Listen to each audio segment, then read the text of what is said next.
الحمد لله رب العالمين والصلاة والسلام على رسوله الكريم وعلى آله وصحبه أجمعين أما بعد ذوالحج کا مہینہ ہمارے مبارک مہینوں میں سے ایک مہینہ ہے جس میں اللہ تعالیٰ نے حج اور قربانی یہ دو بڑے عمل اس میں جمع فرمائے ہیں۔ پوری دنیا سے حجاج کرام اس مہینے میں حج بھی کرتے ہیں اور پھر مینا میں آ کر قربانی کرتے ہیں، اور اللہ تبارک و تعالیٰ نے ان ایام کی قسم اٹھائی ہے والفجر ولیال عشر والشفع والوتر واللیل اذا یسر هل فی ذلک قسم لذی حجر۔ اور کسی دن کی قسم اللہ نے ایسے نہیں اٹھائی، خاص کر اللہ کو عید کے دن کی قسم اٹھائے یا جمعہ کی قسم اٹھائے یا لیلۃ القدر کی قسم اٹھائے، انا انزلناہ فی لیلۃ القدر وما ادراک ما لیلۃ القدر، یہ گفتگو فرمائی، خبر دی۔ لیکن والفجر، مجھے قسم ہے فجر کی، اس سے مراد 10 تاریخ کی صبح جو 9 کا دن گزار کے حج کا دن ہوتا ہے، اور وہ گزار کے جب 10 کی صبح یعنی قربانی کی جو صبح ہے، اللہ نے والفجر اس کی قسم اٹھائی۔ پھر ولیال عشر، یکم سے 10 ذوالحج کی جو راتیں ہیں ان کی قسم اٹھائی۔ والشفع، یہ 10 کے دن کی قسم اٹھائی۔ والوتر، اور یہ اللہ تعالیٰ نے 9 تاریخ کی قسم اٹھائی۔ واللیل اذا یسر، اور یہ 9 اور 10 کی درمیانی رات کی اللہ تعالیٰ نے قسم اٹھائی۔ یہ کسی بھی ٹائم کی، دن کی، مہینے کی، سال کی، اس طرح اللہ تعالیٰ نے خوبصورت انداز میں قسم نہیں اٹھائی جیسی اللہ تبارک و تعالیٰ نے یہ ان 10 دن راتیں، 9 کا دن، 10 کا دن، 10 کی رات، 10 کی صبح ہو۔ اور اللہ کے نبی کا فرمان ہے کہ ان 10 دنوں میں اللہ تعالیٰ کو جتنی عبادت پسند ہے وہ اور کسی دن میں بھی پسند نہیں، اور اس میں کوئی شک نہیں، ان 10 دنوں میں سب سے بڑی عبادت وہ حج ہے، جس کو اللہ تعالیٰ نصیب فرمائے اور جس کے مقدر میں فرمائے۔ حج ان 10 دنوں کی سب سے بڑی عبادت ہے۔ عرفات کی 1 دن کی حاضری وہ 10 لاکھ دن کی حاضری یا 1 لاکھ دن کی عبادت کے برابر ہوتی ہے، اور عرفات کے دن کی حاضری میں اللہ تعالیٰ کا ارشاد ہوتا ہے، میرے بندو آج اتنے گناہ لے کر آؤ، جتنے بارش کے قطرے، جتنے درختوں کے پتے، جتنے ریت کے ذرے، جتنے گردش ایام میں جب سے ٹائم شروع ہوا ہے اس میں بننے والے دن اور رات، اور یہاں کے توبہ کرو میں سب معاف کروں گا۔ اور عرفات کے دن جتنا شیطان ذلیل ہوتا ہے اتنا کسی دن بھی ذلیل نہیں ہوتا، اور میرے محبوب صلی اللہ علیہ وسلم نے یہ دن حج کا، عرفہ کا، زور اثر کٹھی پڑھ کے پھر سارا دن شام تک کوئی 5-6 گھنٹے مسلسل دعا مانگی، اور آپ نے فرمایا کہ اس وقت میرا اللہ میرے صحابہ پہ فخر فرما رہا ہے، اور قربان جاؤں خطاب کے بیٹے پر، فرمایا، اور عمر بن خطاب پہ اس وقت میرا اللہ خاص طور پہ خوش ہو رہا ہے، اور خاص طور پہ عمر بن خطاب پہ اللہ تعالیٰ فخر فرما رہا ہے۔ تو ان 10 دنوں میں جسے اللہ حج میسر فرما دے تو اس سے بڑی عبادت کوئی نہیں۔ حج میسر نہیں ہے تو پھر ان 10 دنوں میں نومی کا روزہ رکھنا، ان 10 دنوں میں روزے رکھنا، اس میں نوافل کی کثرت، صدقے کی کثرت، پھر قربانی، یہ سارے اعمال ان 10 دنوں میں انتہائی محبوب ہیں، جنہیں اللہ سعادت دے دے حج کی، بار بار جائیں۔ تابعوا بین الحج والعمرہ، حج عمرہ آگے پیچھے کرو، آگے پیچھے کرو۔ ایک بہت بڑا طبقہ ہے جو یہ کہتا ہے کہ ایک دفعہ فرض ہے اس کے بعد کوئی ضروری نہیں۔ میں کب کہتا ہوں کہ ضروری ہے؟ ضروری نہیں ہے، لیکن ضروری کا مطلب فرض نہیں ہے، لیکن اللہ اس کے رسول کو پسند ہے کہ اس کے گھر بار بار آیا جائے، بار بار حاضری دی جائے۔ اللہ کے نبی کو تو آخر عمر میں جا کے موقع ملا، اس کے بعد آپ دنیا سے تشریف لے گئے۔ اگر آپ اس کے بعد زندہ رہتے تو یقیناً آپ ضرور حج کرتے، چونکہ آپ نے جتنے سال مکہ میں گزارے آپ نے ہر سال حج کی، نبوت کے اعلان سے پہلے بھی اور نبوت کے اعلان کے بعد بھی آپ نے مسلسل حج کی، اور 4 عمرے آپ نے فرمائے زندگی میں، 4 عمر، ایک عمرہ مدینہ سے خاص طور پر تشریف لائے جس کو ہم صلح حدیبیہ کہتے ہیں، وہ ہو نہیں سکا لیکن آپ نے وہیں عمرے کا کام پورا کیا، سر مڑائے، احرام کھولے، پھر اگلے سال آپ اس کی قضاء کے لیے تشریف لائے، پھر ایک عمرہ آپ نے فتح مکہ کے بعد جارانہ سے احرام باندھ کے تشریف لائے اور عمرہ کیا، اور ایک عمرہ آپ نے اپنے حج کے ساتھ کیا۔ صدیقی دور میں پہلا سال جنگوں میں گزر گیا، دوسرے سال صدیق اکبر اپنے پورے ساتھیوں کے ساتھ حج پہ تشریف لائے۔ فاروقی دور میں عمر بن خطاب رضی اللہ تعالیٰ عنہ 10 سال حکومت کی، 10 سال حج کیا، ہر سال حج پہ تشریف لائے۔ عثمان رضی اللہ تعالیٰ عنہ نے اپنی خلافت کے دور میں جب تک امن رہا ہر سال حج کرتے رہے، جب فساد شروع ہوا تو آپ رکے، اس میں شہید ہو گئے۔ علی رضی اللہ تعالیٰ عنہ کو موقع نہیں ملا، جنگوں میں زندگی گزر گئی، اور اسی میں آپ اللہ پاک کی بارگاہ میں پہنچ گئے۔ تو لیکن باقی 3 ساتھیوں کی خلافت کے دور میں آپ نے بکثرت حج اور عمرے کیے۔ تو دین کے کسی عمل کو یوں کہہ کر ہلکا نہیں بنانا چاہیے کہ اس کی کیا ضرورت ہے، اتنا پیسہ خرچ کرتے ہیں، اس کی کیا ضرورت ہے، کسی غریب کو دے دیا جائے۔ یہ اس طرح تخول نہیں کرنا چاہیے کہ اللہ کے گھر کی حاضری کو اتنا ہلکا نہیں سمجھنا چاہیے۔ میرا اللہ بلائے تو بار بار جانا چاہیے، اور جس کو اللہ توفیق دے عمرے پہ جائے، حج پہ جائے۔ ہاں، غریبوں پر بھی خرچ کرے، اپنے رشتہ داروں پر خرچ کرے، ضرورت مندوں پر خرچ کرے، لیکن اللہ کے فضل سے امید ہے جو اس طرح اللہ کے گھر جانے پر خرچ کرتے ہیں تو اپنے اللہ کے فضل سے غریبوں پر بھی خرچ کرتے ہیں۔ اس کو آپس میں یوں اس کا مقابلہ نہیں کرنا چاہیے، یہ چیز اللہ کو پسند نہیں ہے۔ شہنشاہ کے، دنیا کے سب سے بڑے بادشاہ کے دربار میں حاضری کو ہم اتنا ہلکا نہ سمجھیں، بہت بڑی سعادت ہے۔ حضرت امام حسن کی سنا دیتا ہوں۔ امام حسن رضی اللہ تعالی عنہ نے 20 حج پیدل کیے، مدینہ سے پیدل تشریف لاتے تھے اور حج فرماتے تھے۔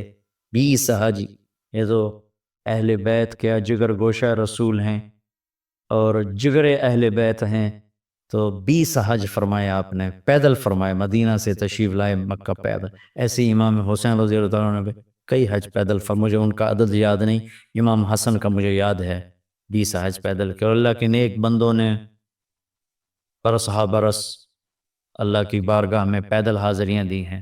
تو ان 10 دنوں میں عبادت کا ذوق بڑھنا چاہیے، نوافل بڑھائے جائیں، ذکر بڑھائے جائے، تلاوت بڑھائی جائے، ہمت ہو تو روزے رکھے جائیں، خاص طور پہ 9 تاریخ کا روزہ پچھلے سال کے سارے گناہ معاف ہو جاتے ہیں، ایک دن کا جو روزہ ہے۔ پھر اس کا دوسرا جو بڑا عمل ہے وہ قربانی ہے، اور یہ قربانی آدم علیہ السلام سے چلی آ رہی۔ وَاتْلُ عَلَيْهِمْ نَبَأَ ابْنَيْ آدَمَ بِالْحَقِّ إِذْ قَرَّبَا قُرْبَانًا فَتُقُبِّلَ مِنْ أَحَدِهِمَا وَلَمْ يُتَقَبَّلْ مِنَ الْآخَرِ۔ اس قربانی کی بنیاد تو آدم علیہ السلام سے پڑی ہے، لیکن ہمیں جو حکم ملا وہ سنت ابیکم ابراہیم، وہ ابراہیم علیہ السلام کی سنت ہے قربانی۔ یہ بہت خوبصورت قصہ ہے اور بہت عجیب و غریب قصہ ہے کہ اللہ پر سب کچھ لگا دینا۔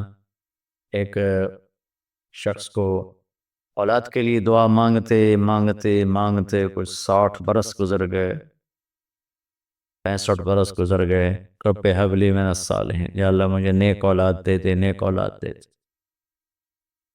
نیک اولاد میں 84 سال کی عمر میں اللہ نے 84 سال کی عمر میں بیٹا دیا۔ بڑھاپے کی اولاد تو دل پکڑ لیتے، اور ابھی چند دن نہیں گزرے تھے کہ اللہ نے کہا جاؤ اسے چھوڑ کے آؤ۔ یہ کہاں چھوڑ کے آؤں؟ جبریل آئے گا تمہیں راستہ بتائے گا۔ تو جبریل انسانی شکل میں آئے، تو براق کی طرح نہیں یہ سفر ہوا کہ ایک دم میں پہنچا دیا، بلکہ جبریل انسانی شکل میں آئے، اونٹنی پر سوار ہو کر، ابراہیم علیہ السلام دوسری اونٹنی پر، بچہ اور بیگم، اور ان کو فلسطین سے چلایا، اور چلاتے چلاتے چلاتے چلاتے جب مکے کے کالے پہاڑ آ گئے جہاں کچھ بھی نہیں ہے، نہ پانی نہ سایہ، کہیں چھوڑ دو۔ بیت اللہ ٹیلا تھا اس وقت، یہاں چھوڑ دو۔ تو ابراہیم علیہ السلام جو آگ میں ڈلتے ہوئے نہیں گھبرائے، یہ بات سنی تو گھبرا کر کہنے لگے یہاں کیسے چھوڑ دوں، یہاں تو کچھ بھی نہیں ہے۔ تو جبریل نے کہا جی آپ کے اللہ کی منشا ہے کہ اس بچے کو یہیں چھوڑ دیا جائے۔ تو انہیں وہیں چھوڑا اور واپس چل دیا۔ حضرت حاجرہ حیران پریشان ہو گئی، کہاں چھوڑ کے جا رہے ہو، کیوں چھوڑ کے جا رہے ہو؟ جواب نہیں دے رہے، 3 میل ان کے ساتھ چلتے نہیں، وہ جواب ہی نہیں دے رہے۔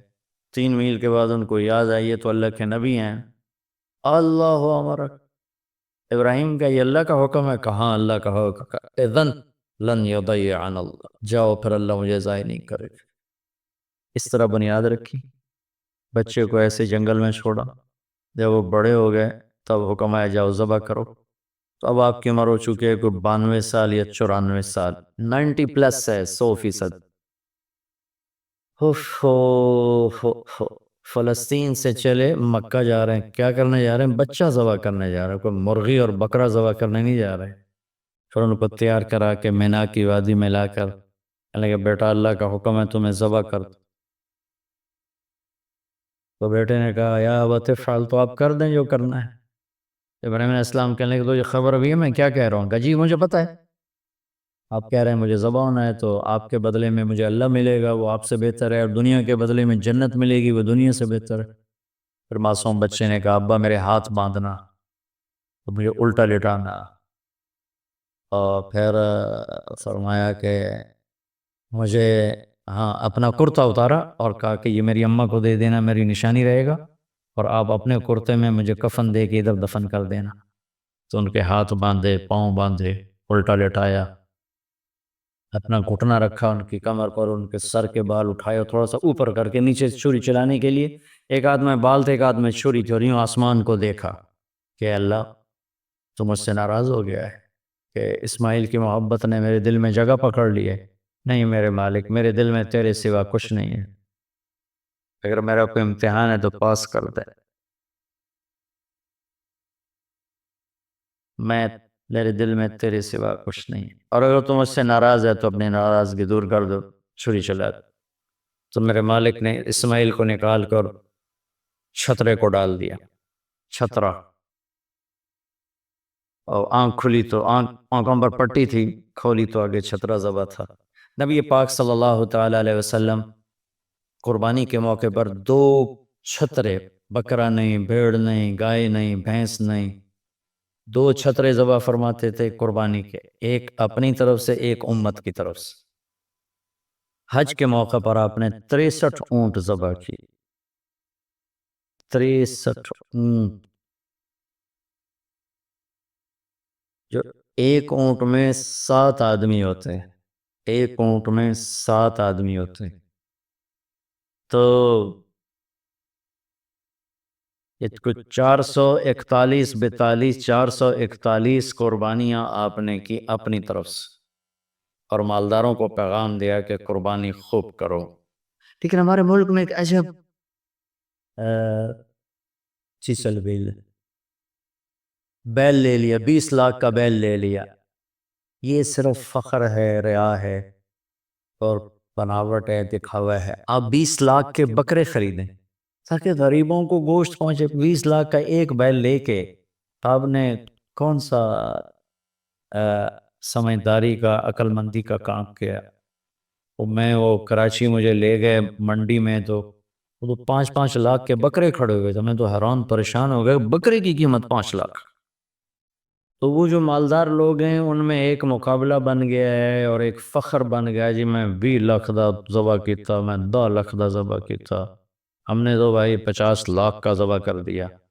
میں آپ سب بھائیوں کی منت کرتا ہوں، اللہ نے آپ کو رزق دیا ہے تو آپ بیوقوف نہ بنیں، آپ اس کو صحیح خرچ کریں۔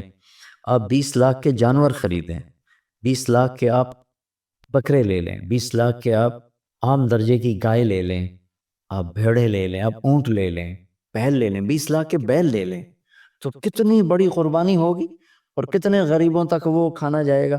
20 لاکھ کا ایک بیل لے کر آپ نے کیا کمایا؟ کون سی نیکی کمائی آپ؟ تو میں اگر کوئی میری بات پہنچ جاتی ہے کسی ایسے میرے بھائی تک جو ایسا شوقین ہے، یقیناً اس نے اللہ کے لیے بہت بڑا قدم اٹھایا کہ 20 لاکھ خرچ کر دیے، لیکن تھوڑی سی نادانی سے کام لیا ہے، بلکہ بہت بڑی نادانی سے کام لیا ہے کہ 20 لاکھ ضرب 4-5 من 10 من گوشت پہ لگا دیے، جبکہ اس میں سے 1000 من گوشت نکل سکتا تھا اگر وہ 20 لاکھ کے بکرے لے لیتے، 20 لاکھ کی بھیڑیں لے لیتے، چھترے لے لیتے، دمبے لے لیتے، 20 لاکھ کے گائے عام خرید لیتے اور بچڑے لے لیتے، تو کتنے غریبوں تک یہ گوشت چلا جاتا۔ تو یہ میرے ملک میں یا خاص طور پر شہروں میں، کراچی میں تو پاگل ہوئے پڑے ہیں لوگ، جو کراچی منڈی انہوں نے دکھائی تو میں حیران پریشان ہو گیا کہ یہ کیا حماقت ہے، نادانی ہے۔ اور پھر ان بیلوں کو وہ پستے کھلا رہا ہے، بادام کھلا رہا ہے، مکھن کھلا رہا ہے، دودھ پلا رہا ہے۔ وہ بیچارہ بیل بھی تھک تھک موٹا ہو، بیچارہ تھک کے کھڑا ہوتا ہے، میں نے جلدی فارغ کرو، ذبح کرو، اس کی جان پزی ہوتی ہے۔ تو میں مالدار بھائیوں سے عرض کرتا ہوں کہ ایسی نادانی کے کام نہ کریں، اس قربانی کو اس طرح کریں کہ غریبوں کے لیے یہ ایک دن اللہ نے رکھا ہے، تو اس طرح کریں کہ غریبوں کو نفع پہنچے۔ یہ اس نادانی سے توبہ کریں کہ ایک بیل 10 لاکھ کا لے لیا، ایک بکرا 5 لاکھ کا لے لیا، اس میں کتنا پیسہ آپ نے ایک تھوڑے سے بہت تھوڑا نفع کمایا، بہت زیادہ خرچ کیا۔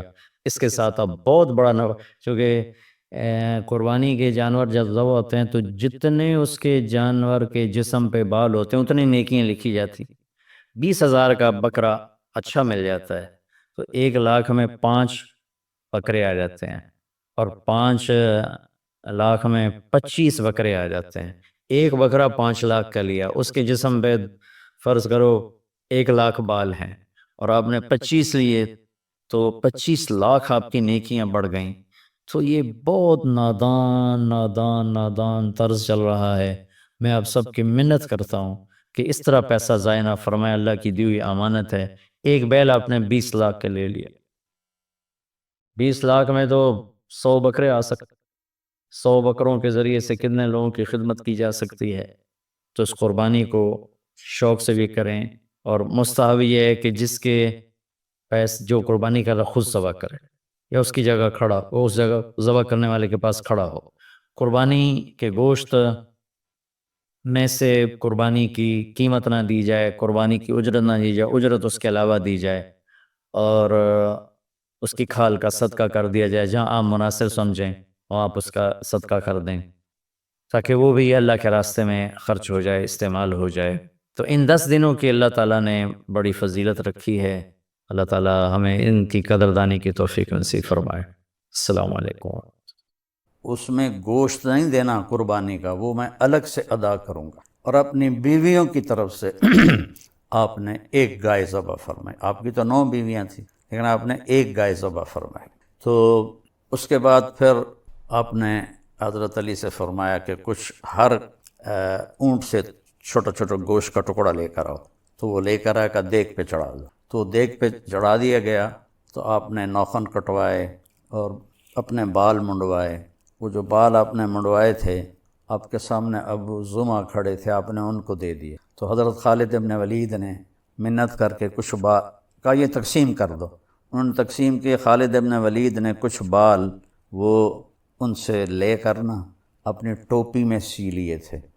وہ جب بھی وہ جنگ پہ جاتے تھے لڑنے کے لیے تو وہ ٹوپی سر پہ پہنتے تھے، اور اس کے اوپر وہ لوہے کی ٹوپی ہوتی تھی۔ کبھی کسی جنگ میں انہوں نے اس ٹوپی کو نہیں بھلایا۔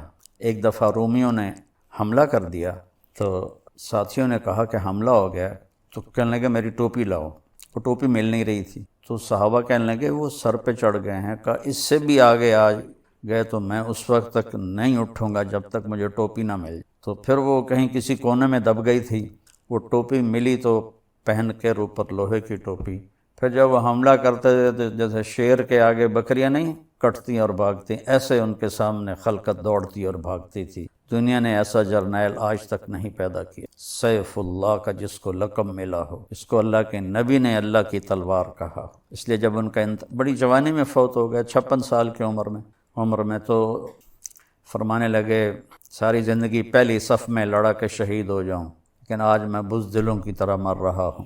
تو علماء فرماتے ہیں کہ انہوں نے کوئی 100 سے زیادہ جنگیں لڑیں، اگر وہ ہزاروں جنگیں بھی لڑتے تو وہ شہید نہیں ہو سکتے تھے، کہ اللہ کی تلوار نیام میں تو جا سکتی ہے، ٹوٹ نہیں سکتی، اسے توڑ کوئی نہیں سکتا۔ تو جس میدان میں خالد ہوتے تھے کبھی شکست نہیں، ہمیشہ فتح ہوتی تھی۔ تو آپ نے اپنے بال صاف کروائے اور اپنی مونچھیں چھوٹی کروائیں، داڑھی کو ٹھیک کروایا، پھر غسل فرمایا، پھر کپڑے بدلے۔ اتنے میں پھر وہ دیگ تیار ہو گئی، تو اس میں سے آپ نے گوشت بھی کھایا اور شوربہ بھی کھایا، اور پھر آپ اپنے اونٹنی قصواء پر تشریف لے گئے طواف زیارت کرنے کے لیے۔ تو امت کو اللہ جزائے خیر دے، انہوں نے اس سنت کو آج تک باقی رکھا ہوا ہے، اور لوگ بڑھ چڑھ کی قربانیاں کرتے ہیں، اور اللہ تعالیٰ آپ کے جو خون کا پہلا قطرہ گرتے ہی جو قربانی کرنے والا ہے اس کی اللہ تعالیٰ بخشش فرما دیتا ہے، بشرطے کہ اس کے ساتھ کوئی اور کبیرہ گناہ نہ ہو۔ اور جتنے اس کے جسم پہ بال ہوتے ہیں، ہر بال کے بدلے ایک نیکی لکھی جاتی ہے، اور ایک پھر 10 گنا ہوتی ہے، پھر 10 سے جتنا اخلاص ہوگا بڑھتے بڑھتے کہاں سے کہاں چلی جائے گی، تو اس کا اللہ تعالیٰ نے یہ اجر رکھا ہے۔ تو شوق سے بہت سے لوگ ماشاءاللہ بہت زیادہ قربانی کرتے ہیں، اور ایک یہ جو بڑے بڑے موٹے قسم کے جانور ہیں یہ نہیں خریدنے چاہیے، ان کو ان کا گوشت کھانے کے قابل نہیں ہوتا، یہ صرف دکھاوے کے ہوتے ہیں، اور ایک مالداروں میں مقابلہ لگ جاتا ہے، میں نے 20 لاکھ کا خریدا، کہتا میں نے 30 لاکھ کا خریدا، 20 لاکھ میں کتنے بکرے قربان ہو سکتے ہیں، اس کا اجر زیادہ ہے۔ تو یہ جو یعنی ضرورت سے زیادہ موٹے جانور آپ کو نظر آتے ہیں، چاہے بکرے ہوں چاہے یہ گائے بیل ہو، یہ ان کے ساتھ کچھ کرتے ہیں جس کی وجہ سے وہ بہت زیادہ چربی چڑھ جاتی ہے، تو ان کا گوشت کھانے کے قابل نہیں ہوتا ہے۔ تو یہ میرا مشورہ ہے، باقی یہ کوئی فرض واجب سنت کی بات تو ہے نہیں، لیکن اگر اس کی بجائے اتنے مہنگا جانور خریدنے کی بجائے زیادہ جانور خرید دیے جائیں تو زیادہ غریبوں کے گھر گوشت چلا جائے گا۔ تو اس قربانی کو ہم نے ہمیشہ انشاءاللہ زندہ رکھنا، اور یہ اس قسم کی باتیں کہ کیا فائدہ، یہ بہت نادانی کی باتیں ہیں، اللہ اس کے رسول سے ٹکرانے والی باتیں ہیں۔ اللہ ہمیں اس سنت کو زندہ رکھنے کی توفیق نصیب فرمائے۔ السلام علیکم۔